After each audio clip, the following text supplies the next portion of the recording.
For numbers 8 and 9, we are going to divide the polynomials. So we have x cubed minus 13x minus 48 divided by the polynomial x plus 3. So if you're dividing by a binomial where it's just a 1x to the first power, you can use synthetic division for this. So synthetic division in the box, if this is an x plus 3, we're going to put a negative 3 right here. That's a tricky x right there. And then we're going to list our coefficients of our polynomial across the top. We do want to look out for if we skip a term at all. So if this is x squared, here's x to the first, here's constant, so we have everything. If we notice that it skips something, which I think number 9 does, you'll see how we'll fill in a 0, but we'll talk about that when we get to it. So I'm going to write out the coefficients of that polynomial. So it's a 1x squared, a negative 13x, and a negative 48. I'm going to leave a space right here because we're going to get some numbers filled in there, but then I'm going to draw a line, and then the very first thing we do is we just start by bringing down that first coefficient 1. Now we're going to multiply to the corner. So 1 times negative 3 is negative 3, and we put that right below our next coefficient. Then we add down. Negative 13 plus negative 3 is negative 16. Now we do that again. You take this number down here, we multiply to the corner. Negative 16 times negative 3 is a positive 48, and we're going to write that below our next coefficient. And then we add down. Negative 48 plus 48 is 0. All right, so when we get here, we're going to circle this last number on the end and put an R next to it. So we remember that that is our remainder. Then what we're going to do is we're going to work to the left. So we've got a remainder. This first number to the left is your constant, and then the number after that is an x to the first power. If we had another number, it would be an x squared, x cubed, and we just increase our exponents as we move to the left. But remember, the number on the very end is your remainder, then constant, then x to the first. So our final answer is right down here. It's a 1x minus 16, and there's a 0 remainder. When you have a 0 remainder, that means that this divided evenly. It means that x plus 3, what we divided by, is a factor. So that tells us some things. But our answer is x minus 16. One thing I want to point out, if we have an x squared polynomial and we are dividing it by an x to the first polynomial, x squared divided by x, we can expect that our answer to decrease by 1 in degree. So if that's an x squared, we divide it by an x, this should be an x to the first power. If we look at our next problem, this is an x cubed. We're dividing by an x. I can expect to have an x squared for as we figure out our answer on that one. All right, so number 9, we have this polynomial, 3x cubed minus x squared minus 6. We're going to divide it by x minus 2. So that's a 1x to the first power, which means we can use synthetic. So tricky x, that's x minus 2. We're going to put a positive 2 in the corner. And then we're going to write our coefficients of this polynomial going across. We want to look to see if we skip any terms. So here's an x cubed, x to the second. If you guys notice, we don't have our x term. So right there is where the x term would go, but we don't have one. So we're going to fill in a 0 for that coefficient. So what this is going to look like is we have a 3x squared. We have a negative 1, 3x cubed. We have a negative 1x squared. We have a 0x, and then a negative 6 constant term. Leave a little space, draw your line, and then we can start our synthetic. First number carries down, then multiply to the corner. 3 times 2 is positive 6. It goes below the next coefficient. Then we add down. Negative 1 plus 6 is positive 5. Now we multiply the corner. 5 times 2 goes below the next coefficient, which is 10.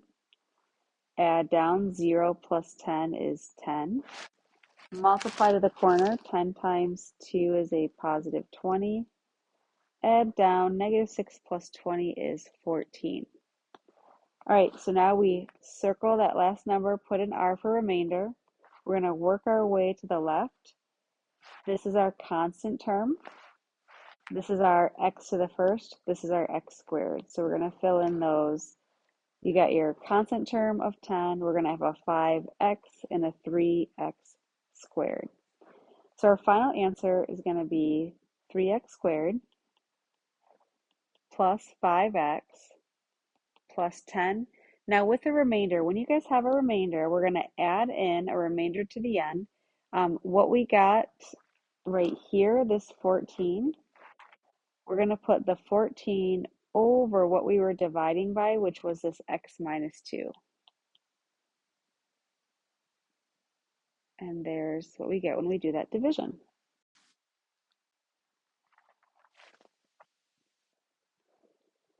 All right, next question. Is x plus 4 a factor of this polynomial? Well, when things are factors, they divide evenly and they have no remainder. So we can check this with synthetic division. Synthetic division is pretty quick when we get the hang of it.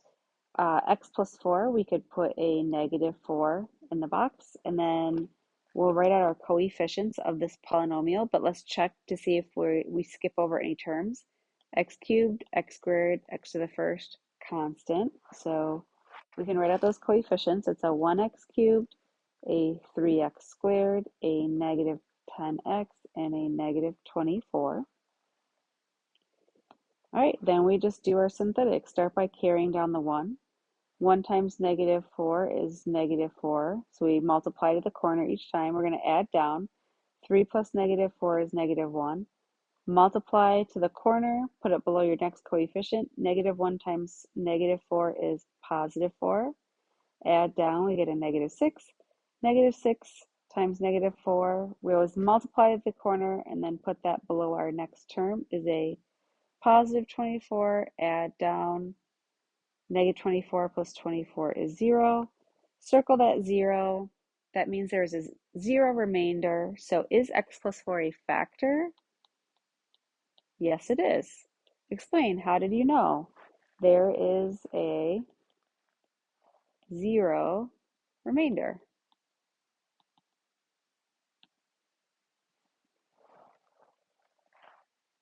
All right, so number 11 says, what is the remainder when f of x equals x cubed minus 10x plus 24 is divided by x plus 2? So we could go ahead and do synthetic division again. I am going to show you another thing we can do called the remainder theorem. So if we take this polynomial and we divide by x plus 2, that means that when x is equal to a negative 2, we can evaluate our function for negative 2, which means plugging a negative 2 into our x's. And what we get back when we do that is the remainder if we were to do the division. So if we can evaluate f of negative 2, we're just going to plug in a negative 2 for each x. And then we just do this math. Negative 2 to the third power is a negative 8. Negative 10 times negative 2 is a positive 20, plus 24. And then we'll just add that left to right. Negative 8 plus 20 is 12. 12 plus 24 is 36. So using the remainder theorem, we know that the remainder is 36. Or we could say 36 over the x plus 2 if we were to write out our entire polynomial answer. Could we have done synthetic if that felt easier? Absolutely. You could do synthetic and you would get a 36 in this spot right there when we get that remainder in the end. All right, so number 12, it says, find the zeros of each function and describe the behavior of the graph of the function at each zero. So I can see describing behavior, but it's not describing the end behavior. We want the behavior at each zero. What that means is you're either going to cross through the x-axis or you're going to turn at the x-axis and head back. So For example, let me show you just quickly those two things I'm talking about. Maybe your function crosses through the x-axis. So here's a 0, we're crossing through. That's the behavior at this 0. And then maybe at a different 0, here's your 0, but then it turns back. So here's an example where at whatever 0 this is, it's turning and coming back. It doesn't actually cross through it. So that's the behavior at that 0. So what we can do is we can certainly use our graphing calculators to help us out here. X cubed, minus 8x squared plus 18x. Let's graph it and see what it looks like. So here's what this looks like when we graph it. We can see that we have a 0 right here. So x equals 0 is one of the zeros of our function. And then what is our function doing right there? Or what is the behavior right there? It is crossing through the x-axis. So it crosses through the x-axis. That's the behavior at x equals 0. All right, and that's the only 0 that we have for this function. We can see that there are three zeros because it's x to the third power, but we only have one real 0, which means the other ones are complex. But that's not what they were asking. They just want to know what was the behavior at each 0, and that's each real 0 that we can see. All right, number 13. So our function for number 13, x cubed plus x squared minus 3x plus 1. So again, let's graph it and see what it looks like on a graphing calculator. All right, so here's what we see when we graph this. I am definitely going to do some estimating on some of the zeros of this function, but we have a 0 right there. I'm just going to call that x equals negative 2.5. We have a 0 right here. I'm going to estimate that to be a positive 0.5. And then we have an x right there, which is at x equals, or we have a 0 right there at x equals positive 1. So these are the zeros of your function, and what is the behavior at each one? So at the negative 2.5, we're crossing through the x-axis. At the negative 0.5, it's a little hard to see even when I covered it up with my points right there, but hopefully you can see that it does dip below just a little bit. So it does cross through the x-axis at negative or at positive 0.5, and then at positive 1, it is crossing through again. So for these two problems, I guess we didn't have any that hit the x-axis and turned back, but that's what that might look like. So at this 0, we would say it turns. But at all three of these, the behavior at each one is they all cross the x-axis. That is the behavior.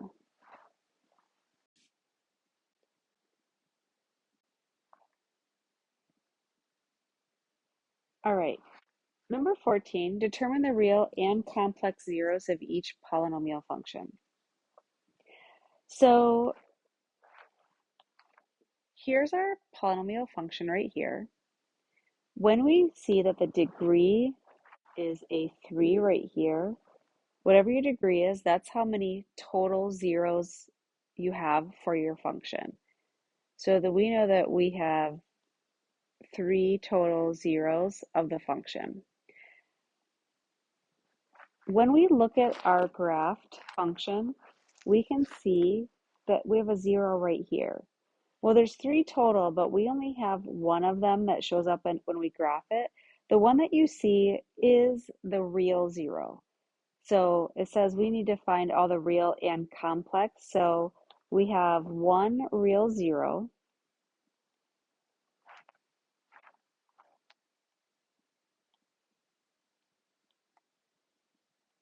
That happens at x equals 5, 6, 7, at x equals 7. So if we have one real 0 and we know that there are 3 total, that means we must have 2 complex zeros.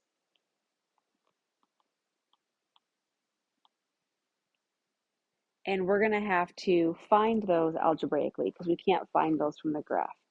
So what we're going to do is we want to take our function and we're going to divide it down. Because we know that x equals 7 is a zero of the function, that means that when we divide by, we can use synthetic division, and when we do our division with the 7, it will work out to give us a 0 remainder, and it will take our x cubed polynomial down to an x squared. Once it's an x squared, we have ways to solve x squared polynomials. We had a whole unit on it. That's going to be factoring. It's going to be the quadratic formula, solving in some way like that. So one thing I want to point out, we know that the real 0 is at x equals 7, which means that x minus 7 is a factor of that. So when we do synthetic, we are going to use a positive 7 in the box. By the way, we're going to do synthetic division to divide this down. So when we know that the 0 is x is equal to a 7, that 7 goes right here. There's nothing tricky about that. But if we see the factor x minus 7, then tricky x positive 7 goes there. So just be a little bit careful with that detail. All right, now I'm going to write the coefficients. We have a 1x cubed, and it's the coefficients of this polynomial right here that we're going to divide down by the 0 that we know. We know that x equals 7 is one of our zeros. Then we have a negative 7x squared, a positive 4x, and a negative 28. We did not have to fill in any zeros, so we are good to do this division. So synthetic, remember to start by bringing down your first term, so 1, and then multiply to the corner. 1 times 7 is 7. Add down, negative 7 plus 7 is 0. Multiply to the corner, 0 times 7 is 0. Add down to get a 4. 4 times 7 is 28. Add down, and we get a 0. So remember, we said that we would get a 0 right here. That's our remainder. Now let's fill in our x's. As you work to the left, this is your constant term, this is your x to the first, and this is your x squared. So constant x to the first x squared. So I'm going to rewrite this answer that we got after the division. We have x squared, and then that plus 0x, we don't need to write, so I'm just going to say plus 4. And I'm going to put equals 0 because we want to find the zeros of this remaining polynomial. So here's where you could think, can I factor? Can I do quadratic formula?